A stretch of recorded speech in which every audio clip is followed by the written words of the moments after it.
Continuing with 7-round A-plus mock drafts. This is not necessarily what I think will happen. I'm taking the players you've had in the building, the players I know your team is interested in, and giving you the best possible class. Very few teams in this league have as few picks as the Minnesota Vikings. Two huge needs.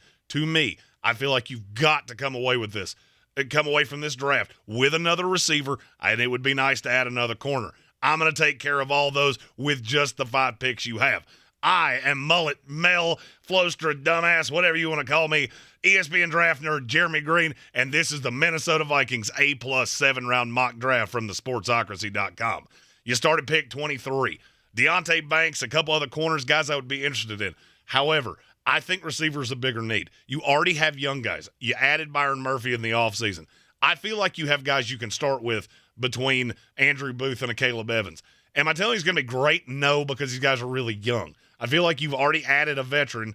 I don't really want to add another young guy with the expectation that they're going to play this early in the draft. What I'm going to do is get somebody on the opposite side of Justin Jefferson to take the top off the defense, which I do with Jordan Addison, wide receiver out of USC. This kid is just always open. Didn't matter if it was at Pitt or at USC. 5'11", 173, ran a 4.49. And I'm not going to lie, the kid plays much faster than he ran. The vert wasn't really there. He's not he kind of reminds me of Tyler Lockett with better deep end speed. Inside, he's played inside, he's played out. Really good route runner, very athletic, got great burst. Nice technician with his eyes, with his feet. Didn't find the end zone as much as I would like. Only 2 touchdown catches in the last 7 games at USC, which is weird because that team scored a lot of points. And it was almost like he deflated. People started really paying attention to him. He and Caleb Williams still had the connection. He was still productive. He just wasn't getting in the end zone. And the other thing you have to know is at his size, he's never going to be a true 2. He's going to play in the slot a lot. I think he takes a lot of pressure off Justin Jefferson, but I'm not sure that completely fixes your need. I like Zay Flowers. I think he's actually a better receiver. I'm just not sure he's going to be there for Minnesota. Jordan Addison will be. They've shown some interest in him over the course of the process.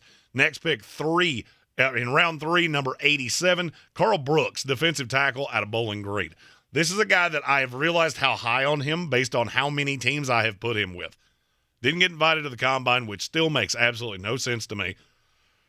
The only thing I can figure is that people are not giving him his due because he played in the MAC. This kid was outrageously good, really good pass rusher, great burst off the ball. If he's 70% in the NFL of what he was at Bowling Green, this is a great pick. I think he comes in right away, may play 3-4 defensive end, can definitely play defensive tackle coming into the league, and I think he gives you a true disruptor, a true 3-round talent in a draft that doesn't have a lot of those at defensive tackle. Once you get past the Keanu Bentons and the Brian Breezes and the Kalijah Canseys, there are not a lot of guys that are true defensive tackles.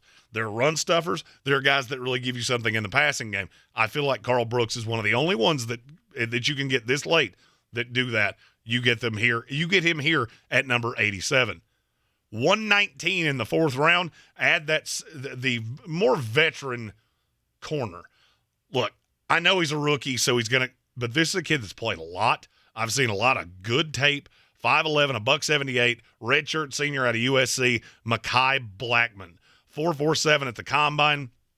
I really feel like this kid is as ready to play right now as not any corner in this league, but any of the secondary guys. The guys that are going to go in day 2, early in day 3. The only problem is that I'm not sure he hasn't already peaked and is as good as he's going to be. Inside-outside versatility, can play in the slot.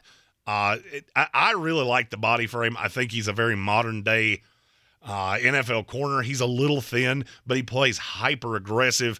And when you watch him on tape, he doesn't look as thin or as small as his measurables say.